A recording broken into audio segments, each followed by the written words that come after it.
Olá, hoje a gente vai decifrar um dia de altíssima tensão nos mercados financeiros globais. A ideia é usar os dados para entender as forças que estavam em jogo. Então, vamos mergulhar nisso. O nosso foco vai ser numa data bem específica, 30 de março de 2026. Por quê? Porque nesse dia, uma rara combinação de riscos, tanto geopolíticos quanto econômicos, criou um cenário, de extrema volatilidade. Foi uma verdadeira tempestade perfeita para os investidores. Para começar, vamos dar uma olhada no panorama geral. É importante entender que isso não foi uma crise isolada, mas sim uma soma de vários riscos globais acontecendo ao mesmo tempo. Pensa numa teia de aranha, bem complexa. Não era um problema único, mas vários fios interligados. Conflitos em lugares cruciais do planeta e também mudanças gigantescas em políticas monetárias estavam criando uma pressão enorme sobre os ativos de risco. O mundo estava no fio da navalha. E este número aqui, 61,65, ele ilustra perfeitamente o sentimento do mercado. Esse é o nível do UVXY, mais conhecido como o índice do medo. E um valor tão alto assim reflete uma ansiedade extrema. Mostra que os investidores estavam se preparando para oscilações muito fortes. Ok, agora vamos abrir essa panela de pressão. A gente vai detalhar as três principais forças globais que estavam agitando os mercados nesse dia tão particular. A primeira força é, talvez, a mais explosiva de todas, o fogo geopolítico queimando em duas frentes diferentes, mas igualmente perigosas para a estabilidade mundial.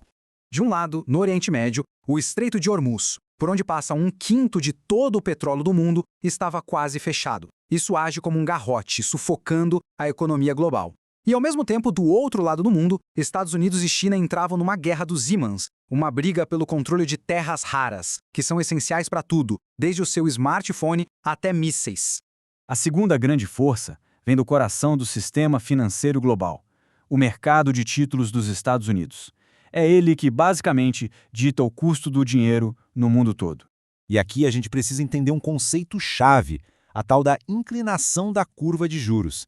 De um jeito bem simples, quando isso acontece, o mercado está dizendo que está mais preocupado com o futuro, lá na frente, do que com o agora. É um sinal clássico, de incerteza econômica. E essa tabela aqui mostra os números na prática. Olha só o rendimento do título de 30 anos, chegando perigosamente perto de 5%. Para mercados como o Brasil, isso funciona como um ralo, um dreno de dinheiro. Por que alguém vai arriscar no mercado emergente se pode ter um retorno seguro e tão alto nos Estados Unidos? Bom, e a terceira e última força é uma mudança, sim, histórica acontecendo lá no Japão. Uma mudança com potencial para causar um verdadeiro terremoto nos fluxos de capital do mundo todo. Para entender o tamanho do impacto, a gente precisa falar do carry trade. Basicamente, é uma das estratégias mais populares do mundo. Investidores pegam dinheiro emprestado bem baratinho no Japão, onde os juros eram negativos, e aplicam esse dinheiro no Brasil, por exemplo, para ganhar com os nossos juros bem mais altos. E aqui está o pulo do gato. O Japão decidiu acabar com essa era de dinheiro barato. Com os juros subindo por lá, o carry trade perde a graça, fica bem menos atrativo. E o que isso pode causar? Uma venda em massa de ativos brasileiros, com os investidores correndo para pagar de volta os seus empréstimos em iene. Certo. Agora vamos amarrar todas essas pontas e trazer a discussão para casa. Como é que essas forças globais gigantescas colocaram o Brasil bem no meio do fogo cruzado? Pois é, o Brasil estava vivendo um dilema. A alta do petróleo, por um lado, é ótima para a Petrobras, ajuda a balança comercial, mas, por outro lado, joga a inflação aqui dentro para cima. E isso pode obrigar o nosso Banco Central a segurar os juros altos, o que acaba freando a economia. É um cobertor curto. Olhando aqui para dentro, era um verdadeiro cabo de guerra. De um lado, uma notícia excelente, a inflação no atacado em queda, o que dava um alívio para o Banco Central. Do outro, toda a incerteza política de um ano eleitoral, que sempre joga o risco fiscal lá para cima. Agora, vamos sair um pouco da macroeconomia e entrar no campo de batalha do dia a dia, sabe? O mercado futuro.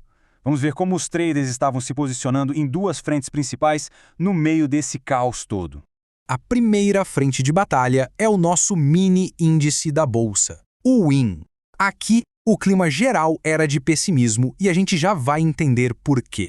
A análise técnica mostrava uma pressão de venda muito clara, com o índice operando abaixo de suas médias mais importantes. E para piorar, a queda lá fora contaminava o humor por aqui.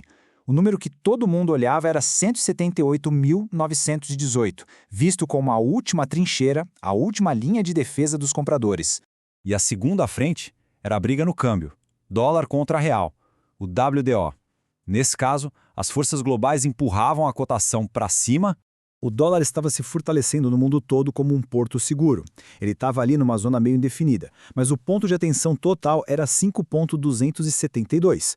Se o preço rompesse essa barreira, o movimento de alta poderia ganhar muita força e velocidade. E então a gente chega no teste final. Depois de analisar todas essas forças, qual é a principal lição que um dia como esse nos deixa? E a mensagem central é esta: num dia de tempestade perfeita, com tanta coisa acontecendo, a prioridade máxima não é tentar adivinhar para onde o mercado vai. É, na verdade, gerenciar o risco e, principalmente, estar preparado para qualquer cenário possível. E a gente termina com uma provocação para a gente pensar a respeito. Esse cenário todo de 30 de março de 2026 nos força a questionar: num sistema financeiro tão interligado, tão globalizado, será que ainda dá para falar em risco local ou estrangeiro? Ou será que, no fim das contas, qualquer crise, não importa onde ela comece, é no fundo uma crise de todos nós?